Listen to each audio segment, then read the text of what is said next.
محمد نام رکھنا، یہ جو محمد نام ہے اس پر ذرا روشنی ڈالیں، یہ رکھنا چاہیے یا جو فجر کی سنتیں ہیں ان کو کب قضا کرنا ہے؟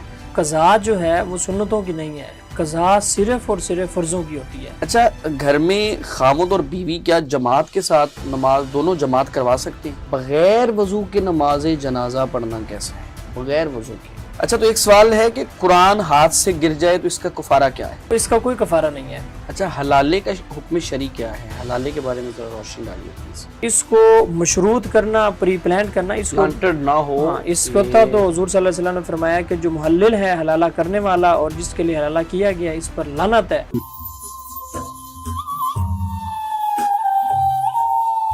الحمدللہ والصلاة والسلام علی رسول اللہ۔ معزز خواتین و حضرات، ایک نئے پوڈ کاسٹ ایپیسوڈ کے ساتھ آپ کا ہوسٹ محمد مزمل آپ کی خدمت میں حاضر ہے۔ آج ہم کچھ سوالات لے کر آپ کی خدمت میں حاضر ہو رہے ہیں، اور اب ہماری کوشش ہوگی کہ ہم اپنے پلیٹ فارم سے ایک ہفتے میں ایک ایسا پروگرام ریکارڈ کروائیں کہ جس میں ہم تک ہمارے جتنے بھی ہمارے چینل کو دیکھنے والے ہمارے ویورز ہیں، ان کے جو سوالات ہم تک پہنچتے ہیں ان کے جوابات ہم آپ کی خدمت میں لے کر حاضر ہوں۔ تو آج کا پوڈ کاسٹ بھی اسی سلسلے کی ایک کڑی ہے۔ تو ہم تک ایک روٹین میں جو سوالات ہماری سوسائٹی کے اندر ڈسکس بھی ہوتے ہیں، پوچھے بھی جاتے ہیں، تو کچھ سوالات ہم تک پہنچے ہیں، تو ہم چاہیں گے کہ آج ہم ان سوالات کو اپنے پوڈ کاسٹ میں ڈسکس کریں۔ تو ہمارے ساتھ موجود ہیں ہمارے بھائی ڈاکٹر محمد اسد اللہ صاحب۔ سب سے پہلے آپ کا شکریہ، آپ تشریف لائے۔ تو سر، ہم آپ سے ڈسکس کرنا چاہیں گے کچھ ایسے سوالات، جیسا کہ ایک سوال روٹین میں پوچھا جاتا ہے، محمد نام رکھنا، یہ جو محمد نام ہے اس پر ذرا روشنی ڈالیں، یہ رکھنا چاہیے یا پلیز؟ بسم اللہ الرحمن الرحیم۔ رب اشرح لی صدری ویسر لی امری واحلل عقدۃ من لسانی یفقہوا قولی۔ اچھا، یہ جو سوال پوچھا گیا ہے کہ محمد صلی اللہ علیہ وآلہ وسلم نام رکھنا کیسا ہے، اس میں جو غلط فہمی عوام میں پائی جاتی ہے وہ ایک یہ ہے کہ شاید یہ چونکہ حضور صلی اللہ علیہ وسلم کا نام ہے تو اس لیے یہ حضور کے ساتھ خاص ہے، تو شاید ہم نہیں رکھ سکتے، یا مقدس نام ہے تو ہم کسی ایسے شخص کا نام رکھیں۔ تو ایسا نہیں ہے، بلکہ اس کی ترغیب دی گئی ہے، یہ نام رکھنا چاہیے۔ کئی صحابہ ہیں جن کا نام محمد تھا، اور کئی لوگوں کا نام، بچوں کا نام حضور صلی اللہ علیہ وسلم نے خود رکھا ہے۔ تو بعض تو ایسی ہم نسلیں دیکھتے ہیں ائمہ میں اور پرانے بزرگوں میں کہ کئی پشتوں تک نام محمد ہوتا تھا، یعنی باپ کا نام بھی محمد، دادا کا نام بھی، پردادا کا نام بھی، محمد بن محمد بن محمد بن احمد بن محمد، یعنی محمد اور احمد زیادہ تر یہ ان کی پشت میں چلتے رہتے تھے۔ تو یہ چونکہ دونوں حضور صلی اللہ علیہ وآلہ وسلم کے نام ہیں، محمد بھی احمد بھی، تو حضور صلی اللہ علیہ وآلہ وسلم نے خود کئی بچوں کا نام محمد رکھا ہے، تو محمد تو نام رکھنا چاہیے، صرف محمد۔ ویسے تو ہم دیکھتے ہیں نا کہ اکثر لوگوں کے نام کے ساتھ محمد حصہ ہوتا ہے، مثلا میرا نام محمد اسد اللہ ہے تو میرا ذہن یہ ہے کہ میرا اصل نام محمد ہے، اسد اللہ میں نے اس کے ساتھ شامل کیا ہوا ہے، اپنی میری جو نیت ہے کہ میرا بھی اصل نام محمد ہے۔ یہ جب میں نے فضائل پڑھے محمد نام رکھنے کے تو اس کے بعد میں نے یہ نیت کی ہے، ظاہر ہے میرا نام تو والدین نے محمد اسد اللہ رکھا ہے، تو میرا اپنا ذہن یہ ہے کہ میرا اصل نام محمد ہے اور جو میرے نام کے ساتھ اسد اللہ ہے تو یہ اضافے کے طور پہ ہے۔ آپ کے توسل سے آج کے بعد میں بھی یہ نیت کرتا ہوں کہ محمد میرا اصل نام ہے اور مزمل میں نے اس کے ساتھ شامل کیا ہوا ہے۔ ویسے مزمل بھی آپ صلی اللہ علیہ وسلم کا نام بالکل ایسے ہی ہے۔ اچھا، ناموں کے والے سے نا ہمارے یہاں جو ایک آج کے دور میں رجحان پایا جاتا ہے وہ کیا ہے کہ لوگوں کا ذہن ہوتا ہے کہ کوئی یونیک نام رکھیں، نیا نام ہو، بالکل ایسا ہی ہے، اور ایسا نام رکھیں جو ہمارے خاندان میں پہلے کسی کا نہ ہو، کسی کا نہ ہو۔ یہ اچھا، کوئی نام وہ بعض کا پوچھتے ہیں نا لوگ، ہم کہتے ہیں یہ، وہ کہتے ہیں یہ تو پہلے ہی ہمارے خاندان میں 2 اس نام کے ہیں، تو ذہن ہوتا ہے کہ کوئی ہم نیا نام رکھیں اور یونیک نام ہو ہمارے خاندان میں، کم از کم ہماری فیملی میں، خاندان میں کسی کا نہ ہو، ہٹ کے ہو۔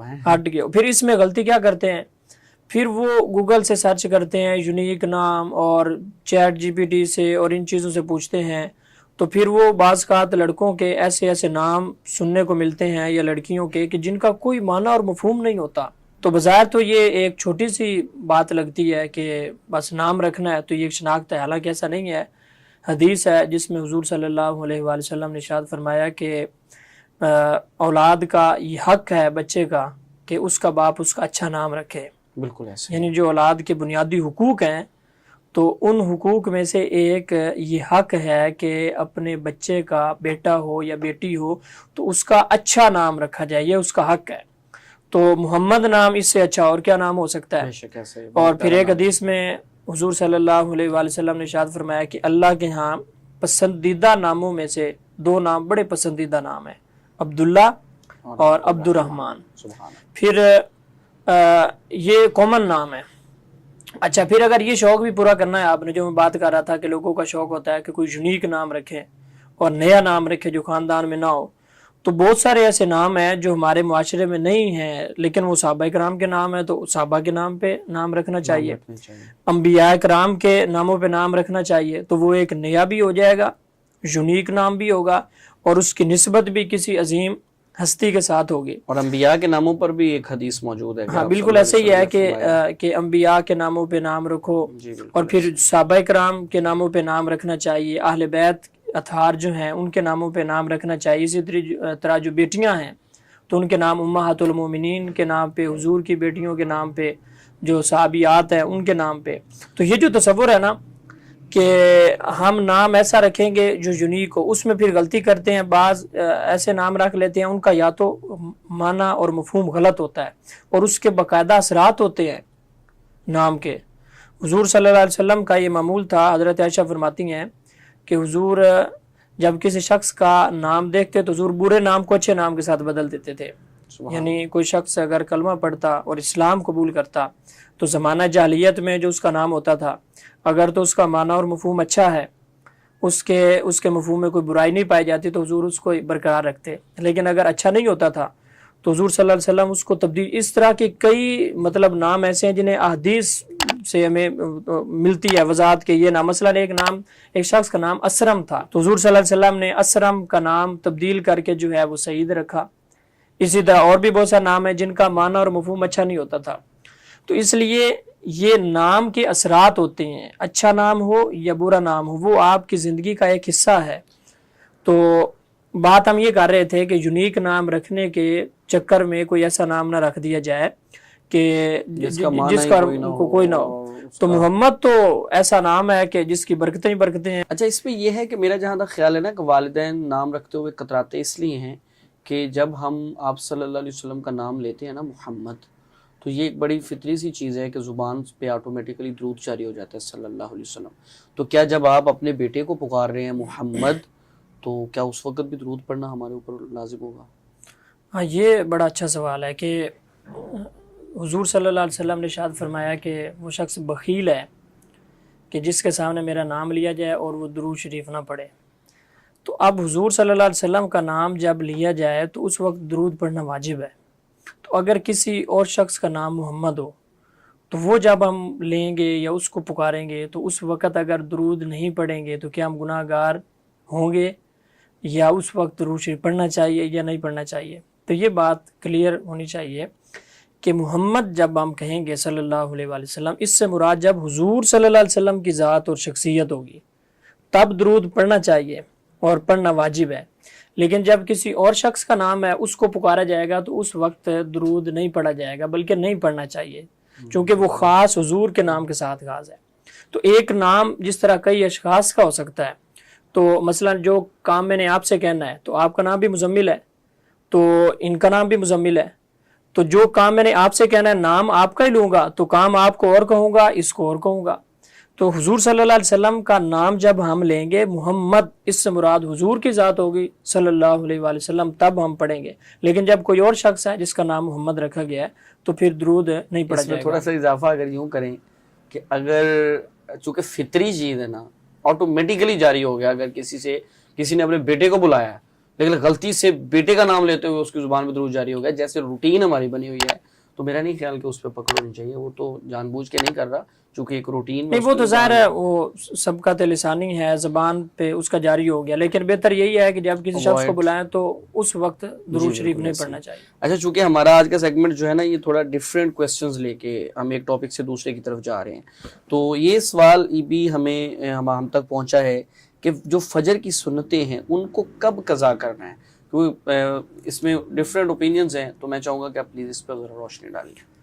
اچھا، اس حوالے سے پہلی چیز تو یہ کلیئر ہونی چاہیے کہ قضا صرف فرضوں کی ہوتی ہے۔ اکثر لوگ یہ سوال پوچھتے ہیں کہ فجر کی سنتے رہ جائیں تو کب قضا کریں؟ تو قضا جو ہے وہ سنتوں کی نہیں ہے، قضا صرف اور صرف فرضوں کی ہوتی ہے۔ مثلا ظہر کی اگر جو پہلے ہم نے 4 سنتیں پڑھی ہیں وہ حضور صلی اللہ علیہ وسلم نفل پڑھتے تھے، ہمارے لیے سنتیں ہیں۔ اسی طرح عشاء کی پہلے پڑھتے ہیں یا عصر کی پہلے پڑھتے ہیں، تو وہ اگر ہماری پہلے رہ جائیں تو بعد میں ہم جو پڑھتے ہیں تو وہ سنتیں نہیں ہوتی، وہ نفل ہوتے ہیں۔ اسی طرح فجر کی سنتیں بھی فرضوں سے پہلے ہیں، تب تک سنتیں ہیں۔ جب رہ گئی ہیں تو بعد میں جو جسے ہم کہہ رہے ہیں کہ کب قضا کریں گے، تو وہ قضا اس کی نہیں ہوتی، قضا صرف فرضوں کی ہے۔ اب یہ سوال ہے کہ فجر کی سنتوں کے متعلق ہی کیوں پوچھا جاتا ہے ایسا سوال، اور فجر کی سنتوں کے متعلق اصل میں تاکید آئی ہے، بہت زیادہ تاکید کی گئی ہے، اور ان کی اہمیت حضور صلی اللہ علیہ وسلم نے بہت زیادہ بیان کی ہے کہ دنیا و ما فیہا سے بہتر ہے جو بندہ یہ 2 رکعت نماز پڑھتا ہے۔ اب اگر فرضوں سے پہلے آپ نے نہیں پڑھی تو اگر آپ کی سنتیں رہ گئی ہیں تو پھر آپ جب سورج طلوع ہو جائے گا، زوال کا ٹائم ختم ہو جائے گا، تو اس کے بعد آپ 2 نفل پڑھیں گے اس نیت سے کہ یا اللہ 2 سنتیں جو اتنی اہمیت ہے، جن کی تاکید اتنی ہے، وہ میں نہیں پڑھ سکا، تو ان کی جگہ پہ میں یہ 2 سنتیں 2 نفل پڑھ رہا ہوں۔ چونکہ حدیث ہے جس میں حضور صلی اللہ علیہ وسلم نے ارشاد فرمایا کہ عصر کی نماز کے بعد کوئی نماز نہیں ہے حتیٰ کہ سورج غروب ہو جائے۔ اسی طرح آپ نے فرمایا کہ نماز فجر کے بعد کوئی نماز نہیں ہے حتیٰ کہ سورج طلوع ہو جائے۔ تو اس وقت میں تو وہ سنت نہیں پڑھے گا، سورج طلوع ہونے کے بعد وہ پڑھے گا، اور وہ سمجھ لیں کہ 2 نفل ہیں جو ان سنتوں کی جگہ پہ پڑھے گا۔ اچھا، اس میں ہمارے ایک اسکول آف تھاٹ کے لوگ جو ہیں وہ نماز کے فوراً بعد وہی یعنی اگر جو سنتیں ان کی مس ہوئی ہیں، جیسے آپ ان کو نفل کہہ رہے ہیں، تو وہ نماز کے فوراً بعد پڑھ رہے ہوتے ہیں، تو ظاہر ہے ان کے پاس بھی اپنے دلائل ہوں گے۔ اصل میں جو حنفی اسکول آف تھاٹ ہے نا، تو حدیث میں اتنی وضاحت ہے، جب حضور نے فرما دیا ہے تو اس میں پھر کوئی گنجائش نہیں بچتی۔ اچھا، گھر میں خامد اور بیوی کیا جماعت کے ساتھ نماز دونوں جماعت کروا سکتے ہیں؟ اس پر بھی ذرا روشنی ڈالیں، یہ سوال بھی ہم تک پہنچا ہے، چونکہ دونوں گھر میں ہوتے ہیں تو اگر وہ بھی جماعت کروا لیں تو یہ کیا ان کے لیے کرنا ٹھیک ہوگا یا نہیں؟ پہلی بات تو یہ ہے کہ مردوں کے لیے مسجد میں جماعت کے ساتھ نماز پڑھنا ضروری ہے، اس کو روٹین نہیں بنانا چاہیے، لیکن اگر نماز گھر میں جماعت کرواتے ہیں خامند اور بیوی یا اہل خانہ، اس میں مرد بھی ہیں عورتیں بھی ہیں، تو کروا سکتے ہیں۔ حضور صلی اللہ علیہ وسلم نے بھی گھر میں جماعت کروائی ہے، نماز پڑھائی ہے، تو اس میں خامند اور بیوی اگر دونوں اکیلے ہیں تو بھی پڑھ سکتے ہیں جماعت کے ساتھ۔ خامند جو ہے وہ جماعت کروائے گا اور اس کی بیوی جو ہے وہ اس کے ساتھ نماز پڑھے گی۔ اسی طرح اگر اہل خانہ زیادہ ہیں، 2-3 مرد ہیں، 2-3 عورتیں ہیں، تو ان میں سے ایک شخص جماعت کروائے گا، تو پیچھے مرد کھڑے ہوں گے اور پچھلی صف میں عورتیں کھڑی ہوں گی۔ تو اس میں جو چیز مد نظر رکھنی چاہیے کہ خامند کو کم از کم نماز کے مسائل جو ہیں اور جماعت کے، تو اس کو جو بنیادی ہے نا اس حد تک ان کو علم ہونا چاہیے، تو کروا سکتے ہیں۔ خوبصورت وضاحت ہے، گویا کہ اگر وہ گھر میں اکیلے ہیں تو ناظرین یہ بڑی مفید معلومات ہے کہ آپ اگر گھر میں اپنی اہلیہ کے ساتھ ہیں اور آپ کسی بھی وجہ سے مسجد جماعت تک نہیں پہنچ سکتے تو بہت ہی خوبصورت ہوگا گھر کا ماحول کہ آپ گھر میں جماعت کا اہتمام کریں۔ اچھا، ایک سوال ہم تک پہنچا ہے کہ بغیر وضو کے نماز جنازہ پڑھنا کیسا ہے؟ بغیر وضو کے، حیرت انگیز۔ اچھا، اس میں نا ایک غلط فہمی پائی جاتی ہے لوگوں میں۔ اصل مسئلہ یہ ہے کہ جو لوگوں کو سمجھنا چاہیے کہ کوئی شخص پہنچا ہے بر وقت، نماز جنازہ جو ہے وہ شروع ہو چکا ہے، اب وہ اگر وضو کرے گا یا وہاں پہ وضو خانہ نہیں ہے اور تو جنازہ نکل جائے گا تو اس کی قضا تو ہے نہیں، تو اس کے لیے یہ ہے کہ وہ بغیر وضو کے نہیں، یعنی تیمم کے ساتھ پھر وہ جو ہے بغیر وضو سے مراد یعنی طہارت تو حاصل کرے گا، تو تیمم کرے گا، وہاں پہ جو جنازگاہ ہے وہاں پہ مٹی یا اس کی دیوار کے ساتھ فوراً تیمم کر کے وہ اس کے ساتھ جو ہے وہ جنازے میں شامل ہو جائے گا۔ تو اس سے مراد یہ نہیں ہے کہ وہ بغیر وضو کے، یعنی بغیر وضو مراد وہ تیمم کرے گا، طہارت کا جو حکم ہے وضو نہ ہونے کی صورت میں تو تیمم کر کے وہ اس کے ساتھ شامل ہو جائے گا جنازے کے ساتھ۔ اچھا، تو آج ایک سوال ہم تک یہ پہنچا ہے کہ موبائل پر بغیر وضو کے، چونکہ ہمارے جنریشن ماشاءاللہ ہماری ایسی ہے کہ الماری تک اٹھ کے قرآن اٹھانا ان کے لیے ذرا ان کو زحمت لگتی ہے، تو وہ کہتے ہیں کہ بغیر وضو کے جو موبائل پر قرآن ہے وہ پڑھا جا سکتے ہیں؟ اچھا، آپ نے یہ کہا ہے کہ ہمارے لوگوں کو زحمت لگتی ہے قرآن مجید اٹھانا، تو ویسے تو سہولت ہے اگر ایک شخص گاڑی میں سفر کر رہا ہے یا کہیں جا رہا ہے، اس اینگل سے بھی دیکھ سکتے ہیں، میں تو دوسرے اینگل سے دیکھ رہا تھا۔ تو اگر کوئی شخص بغیر وضو کے قرآن مجید پڑھتا ہے تو اس کے لیے یہ ہے کہ سکرین کو اگر ہاتھ سے ٹچ نہیں کر رہا جہاں پہ قرآن مجید کے الفاظ آ رہے ہیں، تو نیچے سے موبائل کو اس نے پکڑا ہوا ہے، سائڈ سے پکڑا ہوا ہے، تو پڑھ سکتا ہے، کوئی حرج کی بات نہیں، لیکن بہتر یہی ہے، پھر بھی افضل یہ ہے کہ وضو کر کے پڑھنا چاہیے۔ اچھا، تو ایک سوال ہے کہ قرآن ہاتھ سے گر جائے تو اس کا کفارہ کیا ہے؟ اس حوالے سے بھی ہماری عوام میں غلط فہمی پائی جاتی ہے۔ کئی لوگ، اس کا کوئی کفارہ نہیں ہے۔ کئی لوگ یہ کہتے ہیں کہ قرآن مجید اگر ہاتھ سے گر جائے تو جو صحیفہ آپ کے ہاتھ سے گرا ہے تو اس کے برابر آپ آٹا جو ہے وہ آپ کو صدقہ کرنا ہوگا، یا فلاں چیز اس کے برابر آپ تول کے وہ صدقہ کریں گے۔ تو ایسا نہیں ہے، کوئی اس کا کفارہ نہیں ہے، چاہے وہ غلطی سے گرا ہے تو توبہ اور استغفار ہے، تو اس کا کوئی کفارہ نہیں۔ جان بوجھ کے تو نہیں نہ کر رہا، ظاہر ہے اس پر کیا کفارہ ہو۔ اچھا، اس میں تصویر والے کمرے میں نماز پڑھنے کا کیا حکم ہے؟ یہ بھی بہت اہم ہے، چونکہ تصویریں لگی ہوتی ہیں گھروں میں، اور اس تصویر میں جاندار جانور بھی ہو سکتا ہے، کسی انسان کی تصویر بھی ہو سکتی ہے۔ اچھا، جو تصویر ہے نا، اس حوالے سے اگر تصویر تو آپ کے سامنے لگی ہوئی ہے تو پھر نماز نہیں ہوگی، پھر نماز لوٹانی پڑے گی۔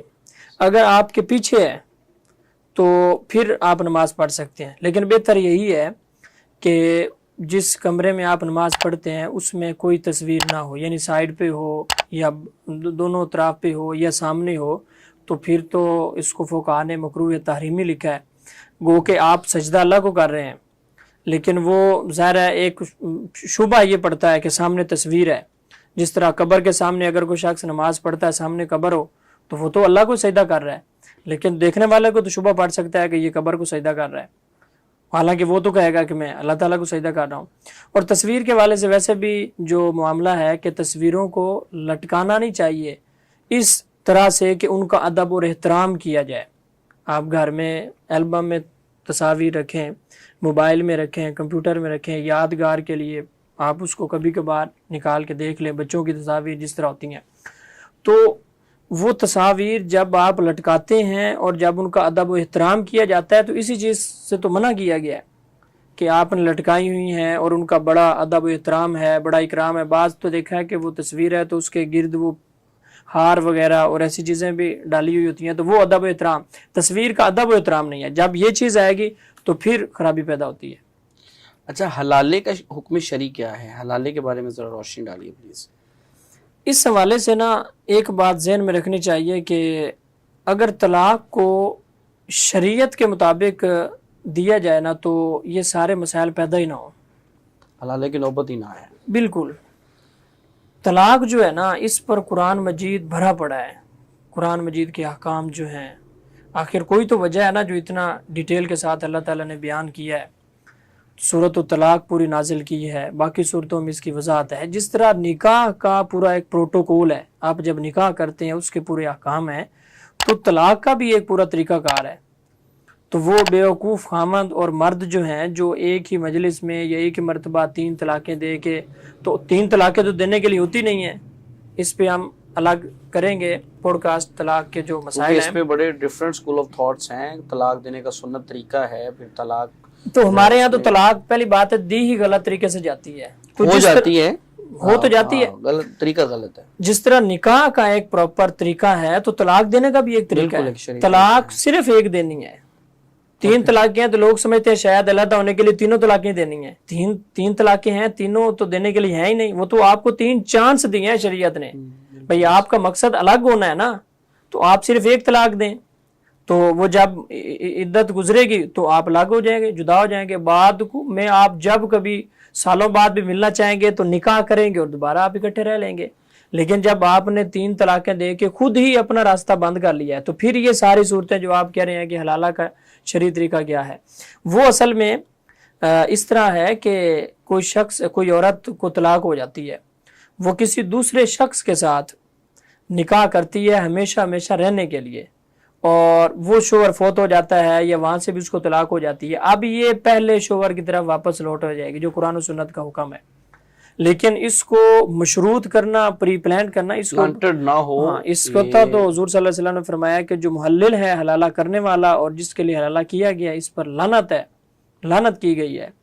تو یعنی اگر پلانٹڈ کرے گا تو وہ جائز نہیں ہوگا. اچھا، اس کے بعد وہ لوٹ تو سکتی ہے، پہلے خامد کے ساتھ نکاح اس کا ہو جائے گا.